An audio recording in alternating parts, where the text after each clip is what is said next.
Thank you so much for joining us today at probably the busiest time of the year for you, with political leaders, business elites, and representatives from diverse sectors coming to Davos for the annual meeting. So to start with, Professor, what do you think we can expect from this year's annual meeting, and why was rebuilding trust chosen as the theme? First, the annual meeting of the World Economic Forum is taking place at the beginning of the year. And in such a way, it allows global decision makers to take the pulse of the state of the world and to do so in a very integrated, holistic way.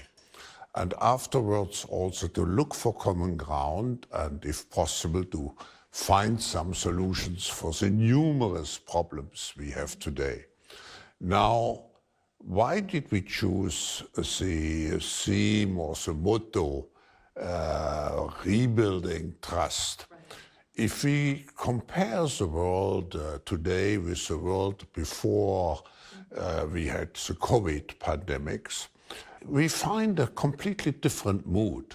First, the world has become very fearful, very fragmented, of course. Right. In such a situation, trust have vanished. We have lost trust to a certain extent in each another, because we all have become under the pressure of the crisis, of the multiple crises. We have become more egoistic. So, and if you are more egoistic, you think first of yourself, and this distorts an atmosphere of trust. So if we want to recreate, and that's the objective of the annual meetings this year, we want to recreate a new spirit, a much more constructive spirit. Again, looking forward and having confidence in our future. And that's the reason why we have chosen this theme, rebuilding trust.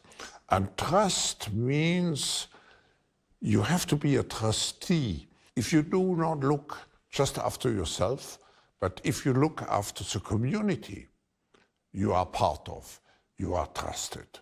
So theme has in principle two dimensions. First, to regain trust into the future, and second, to remind everybody that we should assume trusteeship for our global community, for our global future, and I should add, for nature. Well, Professor, according to the newly released report by the World Economic Forum, the Global Risks Report 2024, in which it pointed out that misinformation and disinformation are the biggest short-term risks, while extreme weather and critical change for Earth systems are the biggest long-term concerns. So, Professor, what worries you the most at the moment? What worries me most is not just one thing. It's several challenges which we have to face simultaneously. And it's not just a crisis. It's a systemic transformation which we witness in the world. Crisis is usually short-term, but the transformation will take some time.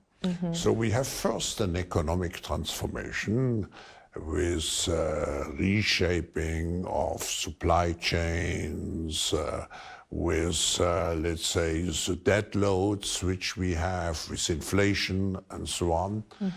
Then we have a geopolitical transformation, because we have moved from a one-polar world to a multipolar world with two big powers, US and China, and many emerging powers like India. Europe is still a power, but you also have here tech companies which have become very powerful actors in the world. So the world has become much more complex, much more fragmented. And of course you have much more tensions in such a world.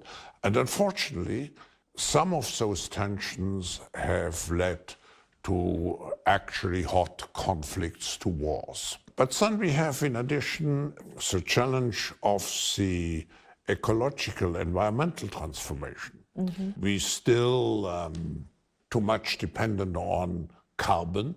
I think this year was the hottest year in the world. We have already reached the tipping point of 1.5 centigrades, which scientists say is a point of no return where afterwards you cannot repair anymore the damage which has been done.